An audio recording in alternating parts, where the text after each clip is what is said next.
Hi this is Belsen here. ഇതൊരു അടിപൊളി ചോദ്യമാണ്. കാരണം എന്ന് വെച്ച് കഴിഞ്ഞാൽ കുറേ കാലങ്ങളായിട്ട് ട്രേഡേഴ്സ് ചോദിച്ചുകൊണ്ടിരിക്കുന്നൊരു കാര്യമാണ്. ട്രേഡിങ് ചെയ്യുമ്പോൾ എന്തിനാണ് ഫണ്ടമെൻ്റൽ അനാലിസിസ് ചെയ്യുന്നത്? ടെക്നിക്കൽ അനാലിസിസ് പോരെ? അതായത് ചാർട്ട് ഉപയോഗിച്ചിട്ട് അല്ലെ, കാൻഡിൽസ്റ്റിക് ചാർട്ട് ഉപയോഗിച്ചിട്ട് നമുക്ക് ഇൻഡിക്കേറ്റേഴ്സൊക്കെ ഉപയോഗിച്ചിട്ടോ അല്ലെങ്കിൽ പ്രൈസ് ആക്ഷൻ മെത്തേഡ് ഉപയോഗിച്ചിട്ടോ ഒക്കെ ട്രേഡ് ചെയ്താൽ പോരെ? എന്തിനാണ് ഫണ്ടമെൻ്റൽ അനാലിസിസ് യൂസ് ചെയ്യുന്നത്? ഞാനും അതിനെക്കുറിച്ച് ആലോചിച്ചിട്ടുണ്ട്.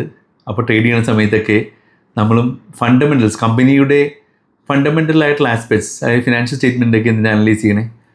അല്ലേ, ചാർട്ട് മാത്രം അനലൈസ് ചെയ്തുകൊണ്ട് ട്രേഡ് എടുത്താൽ പോരെ?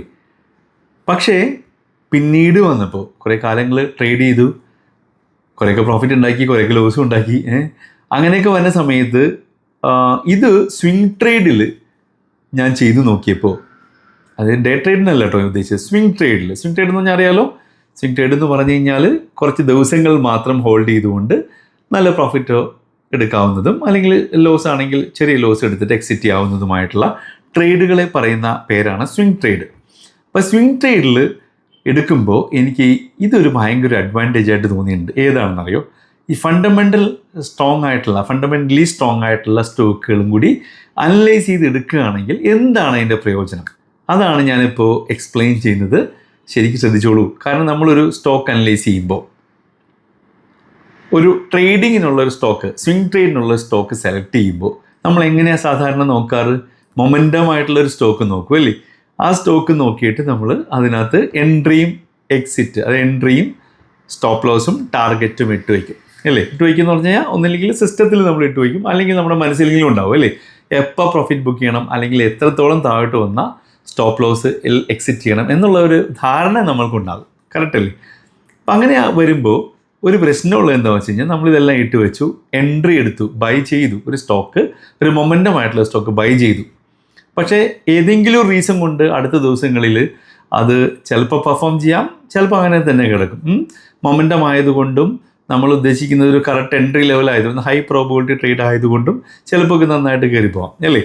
പക്ഷേ നമുക്ക് എഗെയിൻസ്റ്റ് ആയിട്ടുള്ള സംഭവം ഉണ്ട് അവിടെ. അതെന്താണെന്ന് വെച്ച് കഴിഞ്ഞാൽ ഗ്യാപ്പ് ഡൗൺ ഓപ്പണിംഗ് വരുമ്പോൾ ഏതെങ്കിലും റീസൺ കൊണ്ട്, അത് റീസൺ വേണമെങ്കിൽ ഏതെങ്കിലും ഒരു ബൾക്ക് ട്രേഡർ അല്ലെങ്കിൽ ഇൻസ്റ്റിറ്റ്യൂഷൻസ് ഒരു ഹ്യൂജ് സെൽ ഓഫ് നടത്തിയതുകൊണ്ടായിരിക്കാം, അല്ലെങ്കിൽ ഏതെങ്കിലും ന്യൂസ് വന്നുകൊണ്ടായിരിക്കാം ഭയങ്കരമായിട്ട് താഴേക്ക് പോകുന്നു എന്ന് കരുതുക. സ്റ്റോക്ക് ഗ്യാപ്പ് ഡൗൺ ഓപ്പണിംഗ്, അതായത് നമ്മൾ വാങ്ങിച്ചിരിക്കുന്ന സ്റ്റോക്കുകൾ നമ്മൾ സ്റ്റോപ്പ് ലോസ് വെച്ചിരിക്കുന്ന ഒരു 5% അല്ലെങ്കിൽ 3% ഒക്കെ ആണ് എങ്കിൽ, ഇത് നെക്സ്റ്റ് ഡേയിൽ ഓപ്പൺ ചെയ്യുമ്പോൾ, ഒരു ദിവസം ഓപ്പൺ ചെയ്യുമ്പോൾ തന്നെ ഗ്യാപ്പ് ഡൗൺ ഒരു 10 to 15% ഡൗൺ വന്നാൽ എങ്ങനെയിരിക്കും?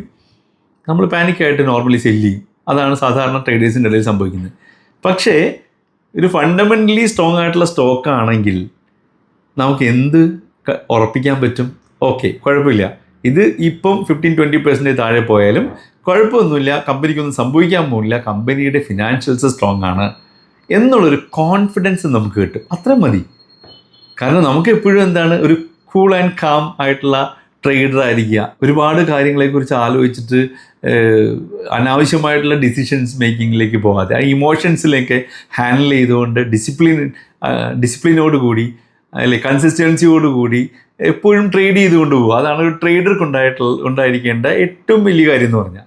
അപ്പോൾ അതിനൊക്കെ എഫക്റ്റ് ചെയ്യുന്ന കാര്യമാണ് ഈ പാനിക്കും സിറ്റുവേഷൻസൊക്കെ ഉണ്ടാവുക എന്നുള്ളത്. അപ്പോൾ അതില്ലാണ്ടിരിക്കാൻ വേണ്ടി പൊസിഷൻ സൈസിങ് ഒക്കെ കറക്റ്റ് ചെയ്ത് വെച്ചുകൊണ്ട് ഇതേപോലുള്ള സാഹചര്യങ്ങളിൽ എപ്പോഴെങ്കിലേക്ക് സ്റ്റോക്ക് ഗ്യാപ്പ് ഡൗൺ വന്ന് താഴെ പോവുകയാണെങ്കിൽ പ്രോബ്ലം ഇല്ല.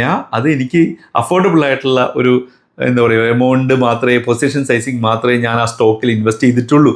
അതുകൊണ്ട് അതവിടെ ഇരുന്നോട്ടെ, എപ്പോഴെങ്കിലും തിരിച്ച് കയറി വരുമ്പോൾ, ഞാൻ ഉദ്ദേശിക്കുന്ന ലെവലിൽ വരുമ്പോൾ ഞാൻ എക്സിറ്റ് ചെയ്യാം എന്ന് കരുതണമെങ്കിൽ, ആ കോൺഫിഡൻസ് നമുക്ക് ഉണ്ടാകണമെങ്കിൽ ഈ പറഞ്ഞ സംഗതി വേണം. ഏത്? ഈ ഫണ്ടമെൻ്റലും കൂടി നോക്കിയേ പറ്റൂ എന്നാണ് എൻ്റെ അഭിപ്രായം. എനിക്കറിയില്ല കേട്ടോ, ബാക്കിയുള്ള ട്രേഡേഴ്സ് ഫണ്ടമെൻ്റൽ നോക്കുന്നുണ്ടോ എന്ന് എനിക്കറിയാൻ പാടില്ല. ഞാനീ പറയുന്ന ഓപ്ഷൻസിലൊന്നുമല്ല, ഞാൻ പറയുന്നത് പ്യുവർ സ്റ്റോക്സ്, ഇക്വിറ്റിയിൽ ട്രേഡ് ചെയ്യേണ്ട കാര്യമാണ്. ദാറ്റ് ടു സ്വിംഗ് ട്രേഡാണ് ഞാൻ ഉദ്ദേശിച്ചത്. അപ്പോൾ ഇതിലേക്ക് എന്നെക്കാളൊക്കെ നന്നായിട്ട് ട്രേഡ് ചെയ്യുന്നവർ, ഇൻവെസ്റ്റ് ചെയ്യുന്നവരൊക്കെ ഉണ്ട് മാർക്കറ്റിൽ, എനിക്കറിയാം. അപ്പോൾ നിങ്ങളുടേതായിട്ടുള്ള അഭിപ്രായങ്ങളും കൂടി എന്ന് എനിക്ക് അറിയിച്ചാൽ, കമൻ്റായിട്ടോ അല്ലാണ്ടോ ഒക്കെ അറിയിച്ചാൽ നന്നായിരിക്കും. അപ്പോൾ happy trading, happy investing. Thank you, bye bye. Investment in securities market are subject to market risks. Read all the related documents carefully before investing.